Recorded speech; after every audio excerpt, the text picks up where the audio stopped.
Bismillahirrahmanirrahim. Assalamu alaikum dear students. I am Masadullah Abdo, lecturer of physics, Government Boys Degree College IIT Kasmangar. अॼु पाण projectile motion जो जेको lecture पढ़ूं था उहो हॉरिजॉन्टल रेंज या रेंज ऑफ प्रोजेक्टाइल। बराबरि हॉरिजॉन्टल रेंज खे सम्झण जे लाइ त ॿ पैरामीटर तव्हांखे सिखणा पवंदा। ऐं पैरामीटर इहे आहिनि त जेको एक्स एक्सिस में अगरि डिस्टेंस तय थिए थो त उहो हॉरिजॉन्टल डिस्टेंस, ऐं जेकॾहिं वाई एक्सिस में डिस्टेंस तय थिए त उनखे चइबो आहे वर्टिकल डिस्टेंस। अगरि तव्हां फुटबॉल खे किक खणो था, ॾिसो फुटबॉल हिन क़िस्म जो ही मोशन परफॉर्म कंदो ऐं ही पाथ ठाहींदो। वक़्तु पाण पढ़ंदासीं त हिन पाथ खे असीं चवंदा आहियूं पैराबोलिक कर्व। ठीकु आहे, this path is known as parabolic curve. ऐं अॻिते पाण पढ़ंदासीं इन लेक्चर में हिनखे चइबो आहे प्रोजेक्टाइल ट्रेजेक्टरी। हाणे फुटबॉल खे किक खणूं था त इहो फुटबॉल हीअ हॉरिजॉन्टल डिस्टेंस तय कंदो ऐं उन सां गॾोगॾु ही वर्टिकल डिस्टेंस वाई एक्स में बि तय कंदो आहे। इन क़िस्म जे मोशन खे असीं प्रोजेक्टाइल मोशन चवंदा आहियूं। जेका स्टेटमेंट असां पहिरीं पढ़ी आया आहियूं, the motion of a body which moves under the gravity, या बॉडी जॾहिं अंडर द ग्रेविटी वेंदी त उनजी हॉरिजॉन्टल वेलोसिटी सेम रहंदी आहे ऐं वर्टिकल वेलोसिटी वेरिएबल हूंदी आहे। इहो लेक्चर पाण डिटेल में यूट्यूब ते अपलोड कयल आहे, त उहो तव्हां चेक करे वठिजो। ठीकु आहे, हींअर हिन टॉपिक में असीं रेंज ऑफ प्रोजेक्टाइल खे डिस्कस कंदासीं। त हीउ जेको फुटबॉल आहे, जेको हॉरिजॉन्टल डिस्टेंस तय करे पियो उहो वारो ड्यूरिंग इट्स टोटल टाइम, त इन प्रोजेक्टाइल खे मथे वञण में बि टाइम लॻंदो ऐं हेठि लहण में बि टाइम लॻंदो। It takes total time. अच्छा, प्रोजेक्टाइल जो मतिलबु छा आहे? मिसाल तौरु तव्हां फुटबॉल खे किक खणो था, इहो फुटबॉल तव्हांजो प्रोजेक्टाइल आहे ऐं इहो फुटबॉल पंहिंजो पावर इस्तेमालु न करे। इहा प्रोजेक्टाइल जी डेफिनेशन आहे।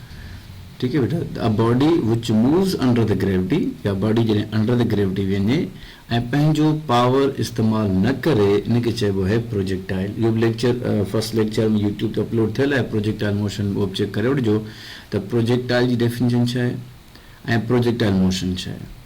ठीकु आहे, हॉरिजॉन्टल रेंज छा आहे? Horizontal distance covered by a projectile during its total flight, यानी टोटल टाइम में ही जेको बि हॉरिजॉन्टल डिस्टेंस तय थिए थो, असीं हिनखे चऊं था रेंज या horizontal range. Very simple definition. ॾिसो, तव्हां फुटबॉल खे जॾहिं किक खणो था त फुटबॉल मथे वेंदो, टाइम वठंदो, हेठि लहंदो, टाइम वठंदो, त इहो इन टोटल टाइम वरितो आहे। It has taken total time. In total time में ही जेको हॉरिजॉन्टल डिस्टेंस तय थियो, इनखे असीं चवंदा आहियूं रेंज ऑफ प्रोजेक्टाइल या हॉरिजॉन्टल रेंज। अच्छा, सेकंड जेका डेफिनेशन आहे, इहा तव्हांजी टेक्स्ट बुक में लिखियल आहे। The horizontal distance from the origin, this point is known as origin. त ओरिजिन ते यादि कजो, अगरि बॉडी रेस्ट में आहे त न हॉरिजॉन्टल डिस्टेंस तय कंदी न वर्टिकल डिस्टेंस तय कंदी। To the point where projectile returns, जॾहिं इहो प्रोजेक्टाइल वापसि कंहिं पॉइंट ते अची पहुचे थो त उहा हुनजी लैंडिंग पॉइंट आहे। त लैंडिंग पॉइंट ते जॾहिं पहुचंदो त इन प्रोजेक्टाइल ही हॉरिजॉन्टल डिस्टेंस में डिस्टेंस तय कयो आहे, जंहिंखे तव्हां चवंदो रेंज। जेको हॉरिजॉन्टल डिस्टेंस में ही डिस्टेंस तय थियो, इनखे तव्हां चवंदो रेंज। ऐं जॾहिं वापसि लैंडिंग पॉइंट ते ईंदो त वाई डिस्टेंस में, वर्टिकल डिस्टेंस में तव्हांजो वाई डिस्टेंस 0 थी वेंदो, त इनखे असीं चवंदा आहियूं रेंज ऑफ प्रोजेक्टाइल। इहा डेफिनेशन ॿई इंपॉर्टेंट अथव, ऐं ॿई इंपॉर्टेंट डेफिनेशन जेके आहिनि तव्हांजो उहे MCQs में ईंदियूं आहिनि। ठीकु आहे बाबा, इहे ॿई डेफिनेशन जेके आहिनि उहे मोस्ट इंपॉर्टेंट अथव। उन खां पोइ रेंज ऑफ प्रोजेक्टाइल जी जेका डेफिनेशन आहे उहा असीं ॿई पढ़ियूंसीं, ऐं उन खां पोइ रेंज जो फार्मूलो आहे V0² अच्छा, इन रेंज ऑफ प्रोजेक्टाइल खे ड्राइव करिणो आहे त इक्वेशन या रेंज ऑफ प्रोजेक्टाइल किथां ईंदी? त हीअ ॾिसो, अगरि एंग्री बर्ड खे तव्हां कंहिं गुलेल मां फायर कयो था त हीअ बि प्रोजेक्टाइल मोशन जी हिकिड़ी एनिमेशन आहे। त इहो एंग्री बर्ड जॾहिं गुलेल मां फायर थिए थो, तव्हां ॾिसंदो त हीअ पंहिंजो पाथ ठाहे पियो। इन पाथ खे चइबो आहे ट्रेजेक्टरी या प्रोजेक्टाइल ट्रेजेक्टरी। ऐं यादि रखिजो, इहा प्रोजेक्टाइल ट्रेजेक्टरी हमेशह पैराबोलिक पाथ ठाहींदी आहे। त हिन क़िस्म जी जेका कर्व ठहे थी, इनखे असां चवंदा आहियूं पैराबोलिक कर्व। हाणे हीउ जेको जिथां खां इहो एंग्री बर्ड गुलेल मां ॾिसो फायर थिए थो ऐं जिथे वापसि अची किरे थो, त जेको एक्स एक्सिस में हीउ डिस्टेंस तय थिए थो, जंहिंखे असीं चवंदा आहियूं हॉरिजॉन्टल डिस्टेंस, इहो तव्हांजो आहे रेंज ऑफ प्रोजेक्टाइल। ठीकु आहे बेटा, त ॿई डेफिनेशन यादि कजो। I again repeat, this horizontal distance जो हॉरिजॉन्टल डिस्टेंस एक्स एक्स में तय थे तो ड्यूरिंग इस टोटल टाइम मथे वञण में टाइम लॻंदो ऐं वापसि हेठि लहण में टाइम लॻंदो त हिन हॉरिजॉन्टल डिस्टेंस खे असीं चवंदा आहियूं रेंज ऑफ प्रोजेक्टाइल ऐं इहो प्रोजेक्टाइल जेको हिन पाथ ते मूव करे थो इन पाथ खे चइबो आहे प्रोजेक्टाइल ट्रेजेक्ट्री ट्रेजेक्ट्री चइबो आहे पाथ खे यानी इहो प्रोजेक्टाइल जी ट्रेजेक्ट्री आहे ठीक है बेटा ये हमेशा पैराबोलिक कार होंगी है या नेक्स्ट टॉपिक का पाण पढ़ूं था अच्छा रेंज मालूम करण जे लाइ हिकिड़ी तरीक़ेकार यादि रखिजो त ही हिकु इक्वेशन पाण कढूं था या बेसिकली हॉरिजॉन्टल डिस्टेंस जे लाइ अथव अच्छा तव्हांखे यादि हुजे त तव्हां डिस्टेंस जो फॉर्म पढ़ियो हूंदो s is equal v into t त हॉरिजॉन्टल डिस्टेंस असीं एक्स सां डिनोट कयूं हॉरिजॉन्टल डिस्टेंस में जेको वेलोसिटी हूंदी उहा हूंदी आहे वी नॉट एक्स इन में लॻंदो आहे टोटल टाइम त टोटल टाइम खे तव्हां कैपिटल टी सां डिनोट कंदव त हीउ फार्मूलो यादि कजो ऐं हिन क्वेश्चन ते एंट्री टेस्ट में प्रॉब्लम्स बि आयल आहे त हीअ प्रॉब्लम बि पाण कयूं था तमामु सिंपल आहे इम्पोर्टेंट बि आहे त तव्हांखे चवे त भई के अगरि हिकिड़ो एरोप्लेन आहे ठीकु आहे अगरि उहो हाइट ॾींदो उहो ज़मीन खां केतिरी हाइट ते आहे मिसाल तौरु इहो तव्हांजो आहे 10 मीटर अबव द ग्राउंड हाणे तव्हांखे चए थो त भई इहो इन एरोप्लेन मां हिकिड़ो पैकेज ड्रॉप कयो आहे ऐं उहो कुझु डिस्टेंस अॻिते वञी किरियो यादि रखिजो तव्हांखे हिन प्लेन जी हॉरिजॉन्टल वेलोसिटी ज़रूरु ॾींदो फॉर सपोज़ इहा हॉरिजॉन्टल वेलोसिटी तव्हांखे ॾिए थो 20 मीटर पर सेकेंड हाणे तव्हांखे चवंदो त भई इहो जिथां पैकेज किरियो उतां खां वठी जिथे वञी जेको आहे सो इहो प्रोजेक्टाइल पहुतो आहे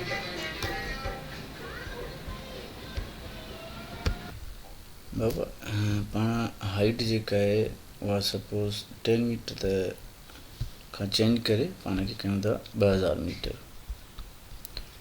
अगरि हाइट तव्हां खणो था 2000 मीटर त तव्हां ॾिसो इन हाइट ते पहिरीं टाइम लॻो त टाइम जी तव्हां सेकेंड इक्वेशन मां टाइम जी इक्वेशन कढंदो मां डायरेक्ट इक्वेशन लिखी आहे 2h अपान जी त पहिरीं टाइम कैलकुलेट कंदो त 2 हाइट तव्हांजी आहे 2000 ऐं जी वैल्यू राउंड ऑफ करे तव्हां 10 खणो त 0 0 कैंसिल थी वेंदा बाक़ी तव्हांजी 2 2 4 400 ऐं 4 जो रेडिकल तव्हां कीअं कढंदो 2 जे 2 0 हूंदा त 20 हीअ तव्हांजो टाइम निकितो 20 सेकेंड्स हाणे तव्हांखां पुछंदो त जिथां तव्हां इन पैकेज खे पैकेज चवे या को बम चवे इनखे ड्रॉप कयो आहे ऐं जिथे जी किरियो आहे त तव्हांखां हीअ हॉरिजॉन्टल डिस्टेंस पुछंदो उनजी इक्वेशन अथव त इन एरोप्लेन जी जेका हॉरिजॉन्टल वेलोसिटी आहे उहा ॾिए थो 20 मीटर पर सेकेंड त इन मां जेकॾहिं को पैकेज तव्हां ड्रॉप कयो था या को बम ड्रॉप थिए थो त उहो बि उन वेलोस सां वेंदो ऐं पोइ वर्टिकली डाउनवर्ड हेठि किरंदो आहे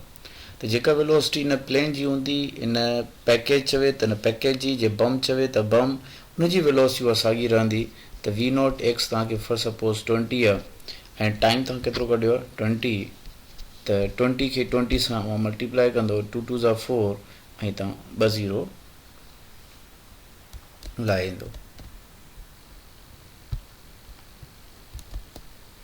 ठीक है बेटा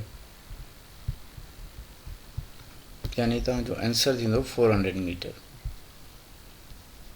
400 मीटर ही हॉरिजॉन्टल डिस्टेंस थिए थो ही इक्वेशन यादि कजो ही हॉरिजॉन्टल डिस्टेंस लाइ इस्तेमालु थींदी आहे सिर्फ़ु तव्हांखे टाइम न ॾींदो टाइम तव्हां जेको आहे सो सेकेंड इक्वेशन ऑफ मोशन तव्हां पढ़ी हूंदी h is equal to v i t मां प्रूव थो करायां 1/2 GT² बाबा अगरि को पैकेज या बम जॾहिं ड्रॉप थींदो आहे त इनिशियल वेलोसिटी खणबी आहे 0 त हीउ सॼो टर्म तव्हांजो थी वेंदो 0 बाक़ी क्वेश्चन बचंदी 1/2 GT² हितां टाइम कढंदो त 2 हुन तरफ़ वेंदो 2h ऐं g खे तव्हां डिवाइड में खणी अचो त हीउ थियो 2h अपान g radical cancel square cancel ही तव्हांजी टाइम जी क्वेश्चन निकिरी वई ऐं हीअ हॉरिजॉन्टल डिस्टेंस जो फार्मूलो हाणे इन ई फार्मूले मां असीं रेंज ऑफ प्रोजेक्टाइल अगरि प्रूव करणु चाहियूं त x is equal to v not x into t x साॻियो लाइ अचो वी नॉट एक्स तव्हां पढ़ियो आहे इहो बराबरि हूंदो आहे वी नॉट कॉस थीटा ऐं टोटल टाइम बराबरि हूंदो आहे 2 वी नॉट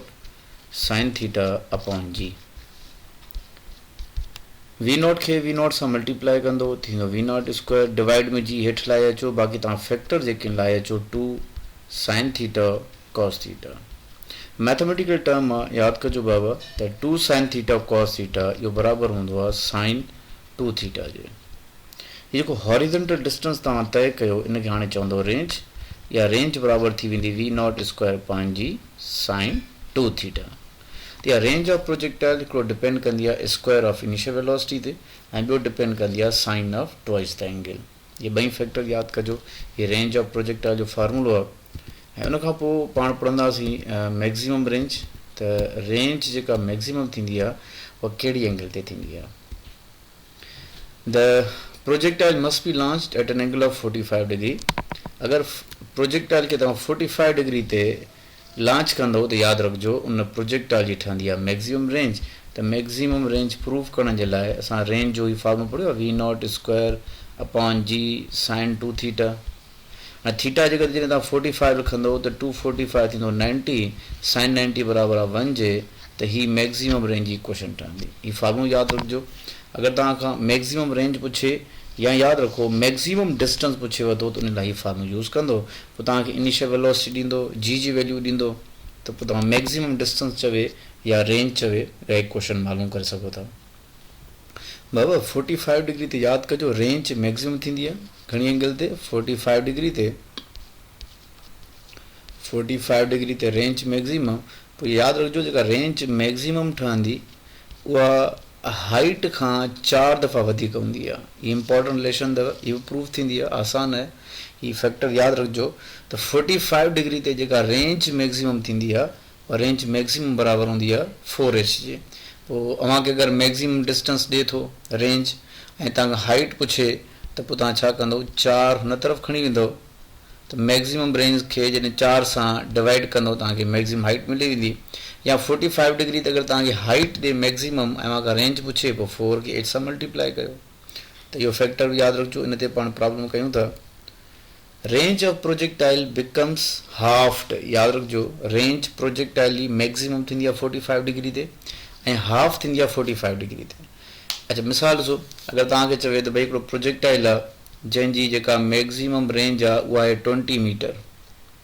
घणी आहे बाबा 20 मीटर। त ॿुधायो 15 डिग्री ते 15 डिग्री ते रेंज छा थींदी। त 15 डिग्री ते रेंज हाफ थींदी। जे 20 आहे त इहा थी वेंदी 10 मीटर। हुन खां पोइ ॿियो MCQ यादि कजो त range of projectile become same at pair of 2 angles if the sum of 2 angles 90 degree. ऐं चए त बाबा उहे कहिड़ियूं 2 एंगल्स आहिनि जंहिं ते प्रोजेक्टाइल जी रेंज सेम अचे। ॾिसो प्रोजेक्टाइल खे तव्हां जॾहिं डिफरेंट एंगल्स ते उछलियो था, मिसाल ॾिसो 30 डिग्री आहे, उन खां पोइ हीअ तव्हांजी 45 डिग्री आहे, उन खां पोइ हीअ 60 डिग्री आहे फॉर सपोज़। त यादि रखिजो हीअ 60 डिग्री आहे तव्हांजी ऐं हीअ घणी हुई 45 डिग्री।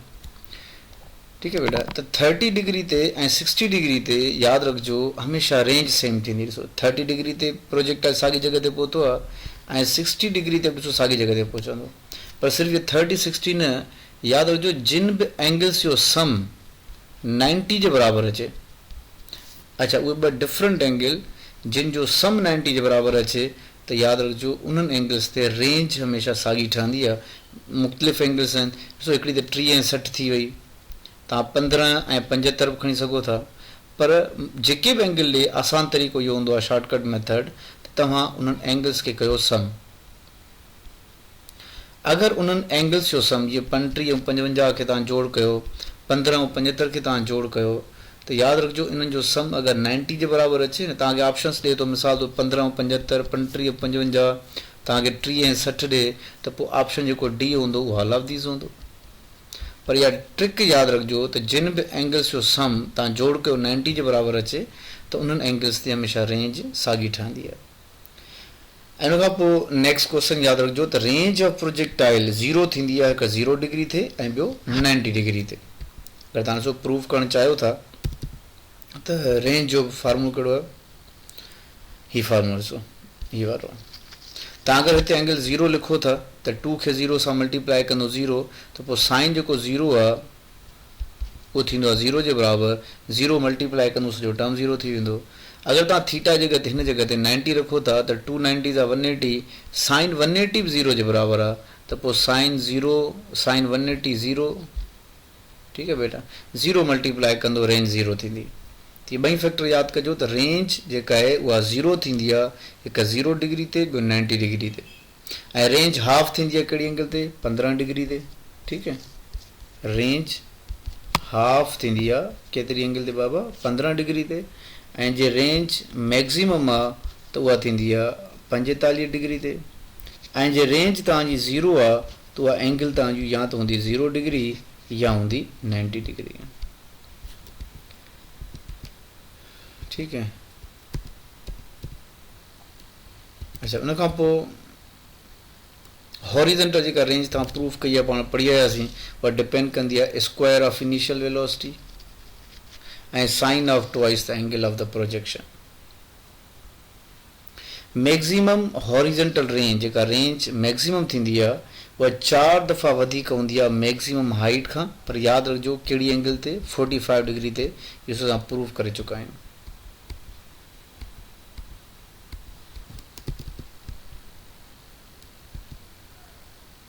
ही वारो टर्म असां पहिरीं पढ़ी चुका आहियूं। 45 डिग्री ते यादि कजो रेंज मैक्सिमम थींदी आहे ऐं उहा हाइट खां 4 दफ़ा वधीक हूंदी आहे। ऐं उन खां पोइ ही मोस्ट इम्पॉर्टेंट सवाल अथव, एंट्री टेस्ट में अची चुको अथव त हाइट ऐं रेंज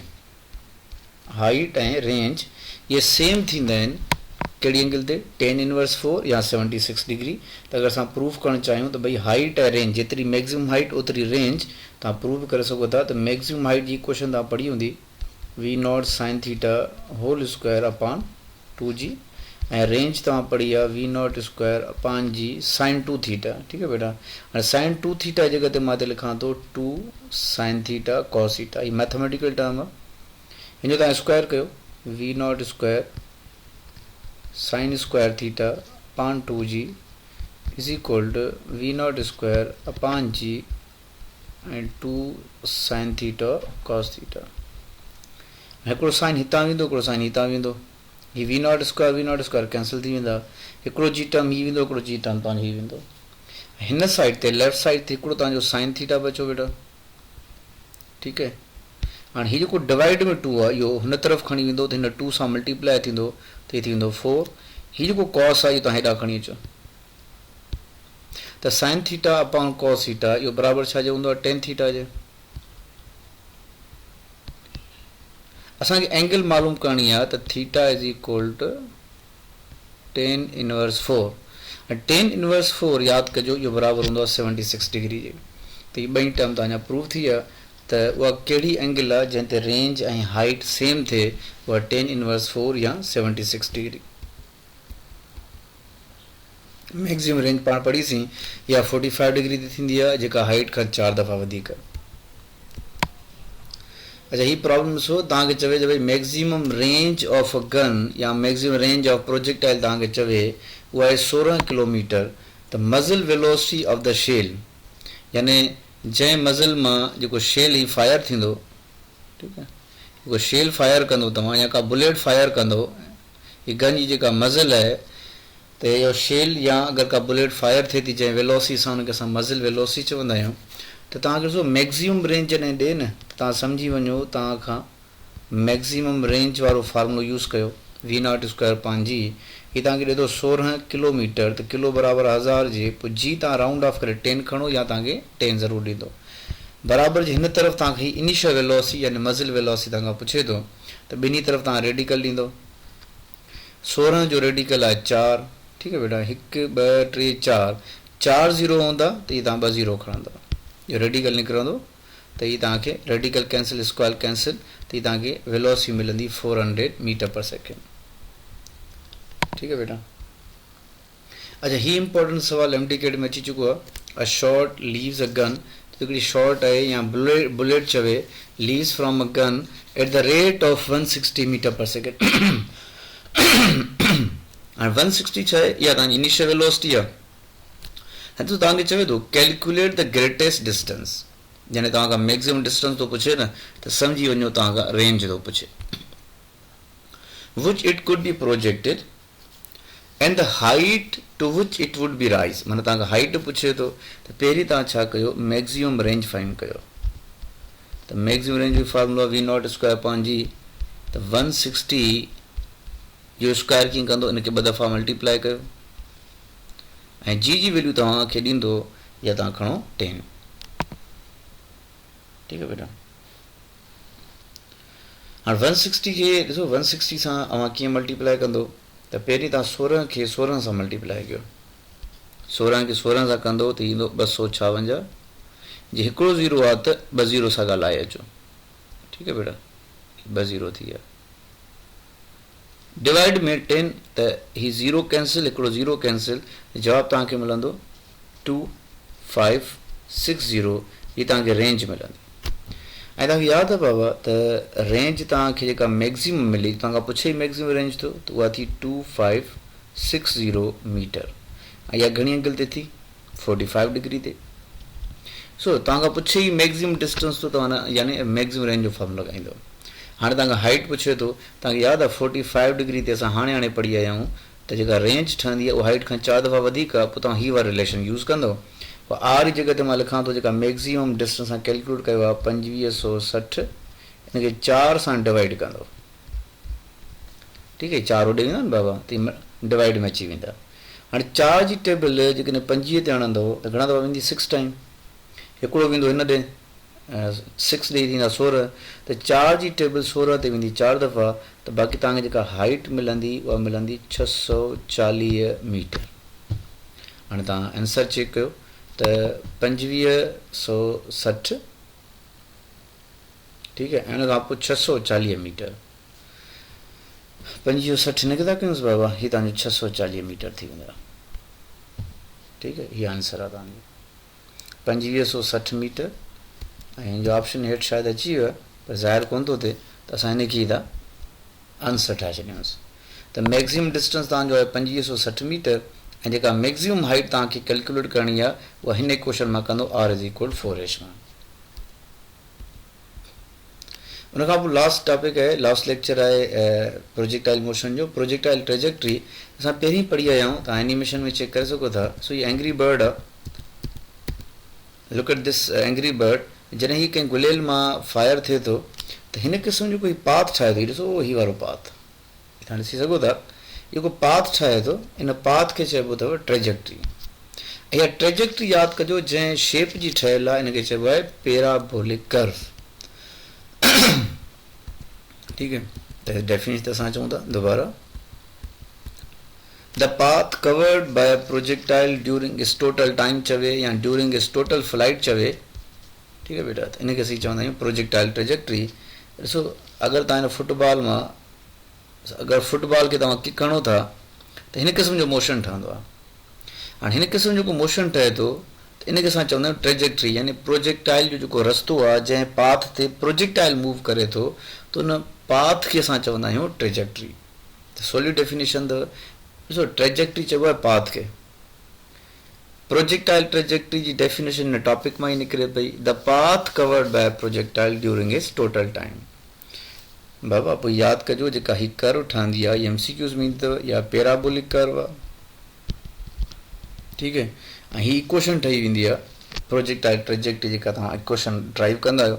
इहे जा फैक्टर्स आहिनि, पैरामीटर्स आहिनि, AX - 1/2BX²। अच्छा, उनखां पोइ यादि रखिजो त अगरि एंगल स्मॉल हूंदी, हीअ वारी मिसाल तो ॾिसो तव्हांजी 20 डिग्री आहे, ठीकु आहे, त अगरि एंगल स्मॉल हूंदी त जेका ट्रेजेक्ट्री आहे तव्हांजी, अगरि मां ट्रेजेक्ट्री ठाहियां, ॾिसो स्मॉल एंगल्स ते हीअ ट्रेजेक्ट्री तव्हां पाण चेक कंदो, हीअ फ्लैट ठहंदी। ऐं पोइ जेकॾहिं ट्रेजेक्ट्री फ्लैट ठहंदी, लो ट्रेजेक्ट्री ठहंदी, त इन ते हमेशह टाइम घटि लॻंदो आहे।